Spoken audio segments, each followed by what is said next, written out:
The Story of an Hour.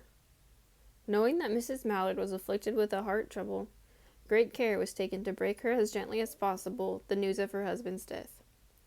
It was her sister Josephine who told her, in broken sentences, veiled hints that revealed and half concealing.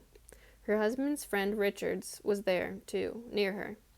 It was he who had been in the newspaper office when intelligence of the railroad disaster was received, with Brently Mallard's name leading the list of killed. He had only taken the time to assure himself of its truth by a second telegram, and had hastened to forestall any less careful, less tender friend in bearing the sad message. She did not hear the story as many women have heard the same, with a paralyzed inability to accept its significance. She wept at once, with sudden, wild abandonment, in her sister's arms. When the storm of grief had spent itself, she went away to her room alone. She would have no one follow her. There stood, facing the open window, a comfortable, roomy armchair. Into this she sank, pressed down by a physical exhaustion that haunted her body and seemed to reach into her soul. She could see in the open square before her house the tops of trees that were all aquiver with new spring life.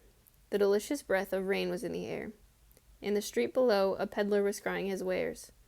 The notes of a distant song, which someone was singing, reached her faintly, and countless sparrows were twittering in the eaves. There were patches of blue sky showing here and there through the clouds that had met and piled one above the other in the west facing her window. She sat with her head thrown back upon the cushion of the chair, quite motionless, except when a sob came up into her throat and shook her, as a child who has cried itself to sleep continues to sob in its dreams. She was young, with a fair, calm face, whose lines bespoke repression and even a certain strength, but now there was a dull stare in her eyes, whose gaze was fixed away off yonder on one of those patches of blue sky. It was not a glance of reflection, but rather indicated a suspension of intelligent thought. There was something coming to her, and she was waiting for it, fearfully. What was it? She did not know. It was too subtle and elusive to name.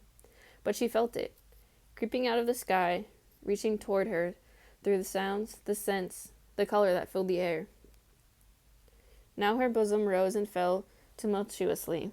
She was beginning to recognize this thing that was approaching to possess her, and she was striving to beat it back with her will, as powerless as her two white, slender hands would have been. When she abandoned herself, a little whispered word escaped her slightly parted lips. She said it over and over under her breath. Free, free, free. The vacant stare and the look of terror that had followed it went from her eyes. They stayed keen and bright. Her pulses beat fast, and the coursing blood warmed and relaxed every inch of her body. She did not stop to ask it if it were or were not a monstrous joy that held her. A clear and exalted perception enabled her to dismiss the suggestion as trivial. She knew that she would weep again when she saw the kind, tender hands folded in death, the face that had never looked save with love upon her, fixed and gray and dead. But she saw beyond that bitter moment a long procession of years to come that would belong to her absolutely, and she opened and spread her arms out to them in welcome. There would be no one to live for her during those coming years. She would live for herself. There would be no powerful will bending hers in that blind persistence with which men and women believe they have a right to impose a private will upon a fellow creature. A kind intention or a cruel intention made the act seem no less a crime as she looked upon it in that brief moment of illumination. And yet she had loved him. Sometimes. Often she had not. What did it matter? What could love, the unsolved mystery, count for in face of this possession of self-assertion, which she suddenly recognized as the strongest impulse of her being? Free, body and soul free, she kept whispering.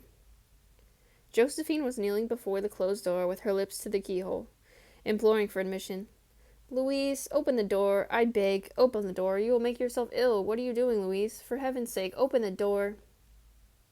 Go away. I'm not making myself ill. No. She was drinking in a very elixir of life through that open window. Her fancy was running riot along those days ahead of her. Spring days and summer days and all sorts of days that would be her own. She breathed a quick prayer that life might be long. It was only yesterday she had thought with a shudder that life might be long. She arose at length and opened the door to her sister's importunities. There was a feverish triumph in her eyes, and she carried herself unwittingly like a goddess of victory. She clasped her sister's waist, and together they descended the stairs. Richard stood waiting for them at the bottom. Someone was opening the front door with a latchkey. It was Bentley Mallard, who entered, a little travel-stained, composedly carrying his gripsack and umbrella. He had been far from the scene of the accident, and did not even know there had been one. He stood amazed at Josephine's piercing cry, at Richard's quick motion to screen him from the view of his wife. But Richard's was too late. When the doctors came, they said she had died of heart disease, of the joy that killed.